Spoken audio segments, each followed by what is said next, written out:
ഇന്ന് തന്നെ ഡൗൺലോഡ് ചെയ്യൂ. കാണൂ നിങ്ങളുടെ ഫേവറേറ്റ് ഷോസ്. അയ്യോ, പാവം ഉറങ്ങിപ്പോയല്ലോ. ഞാൻ ഉറങ്ങിയത് എന്നോട് ആര് പറഞ്ഞു? അല്ല, കിടപ്പ് കണ്ടപ്പോ ഞാൻ കരുതി ഉറങ്ങിന്ന്. ഏയ്, ഉറങ്ങിയിട്ടൊന്നുമില്ലടോ. എങ്ങനെ ഉറക്കം വരാനാ? ജീവിതത്തിൽ നിത്യേന പുതിയ സംഭവങ്ങൾ നടന്നുകൊണ്ടിരിക്കുകയല്ലേ. നാട്ടുകാര് ബാളം വെച്ചതും തല്ലാൻ വന്നതൊന്നും മനസ്സിന്ന് പോകുന്നില്ലല്ലേ? അത് മനസ്സിന്റെ ഒരു വശത്തുണ്ട്.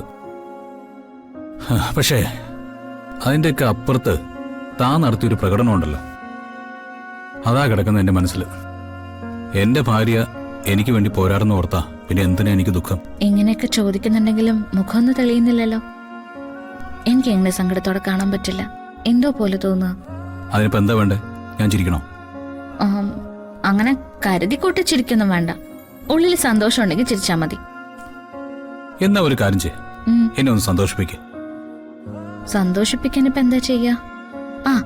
നമുക്ക് അടുക്കളയപ്പോ എന്തെങ്കിലും സ്പെഷ്യലായിട്ട് ഉണ്ടാക്കി കഴിച്ചാലോ? അതൊന്നും എനിക്ക് വേണ്ട. പിന്നെന്താ, എനിക്കിത്തിരി സന്തോഷം വേണമെന്ന് തോന്നുമ്പോ ഞാൻ ഒന്നെങ്കിൽ അച്ഛനെ അമ്മയെ വിളിക്കും, അല്ലെങ്കിൽ ഫിദാ മാഡത്തിനെ വിളിക്കും. അങ്ങനെ ചെയ്താലോ? ഇനി അവരെ വിളിച്ചുണർത്തണ്ട. ഒരു കാര്യം ചെയ്, ഒരു പാട്ടങ്ങ് പാടിക്കോ. പാട്ടോ? പിന്നെ പാട്ടുകാരോട് പാട്ടല്ലാതെ തെങ്ങി കയറി തേങ്ങ ഇടാൻ പറയാൻ പറ്റുമോ? രാത്രി എല്ലാരും കേൾക്കും. ആർക്കും കേൾക്കാൻ പറ്റാത്ത വൃത്തിയായിട്ട പാട്ടൊന്നും താൻ പാടില്ലെന്ന് എനിക്കറിയാം. അല്ല, കേട്ടാ തന്നെ എന്താ കുഴപ്പം? ഒരു കാര്യം ചെയ്, ഇപ്പൊ കിടന്നുറങ്ങ. നാളെ രാവിലെ ഞാൻ പാടിത്തന്നാ മതിയല്ലോ. അപ്പൊ നാളെ രാവിലെ വരെ എന്റെ മുഖം ഇങ്ങനെ ഇരിക്കണം, അതിന് കുഴപ്പമുണ്ടോ? അത് ശരിയാവില്ല, മുഖം മാറണം. എന്നാ പിന്നെ പാട്, ഞാൻ കേട്ടോണ്ട് കിടന്നോളാം.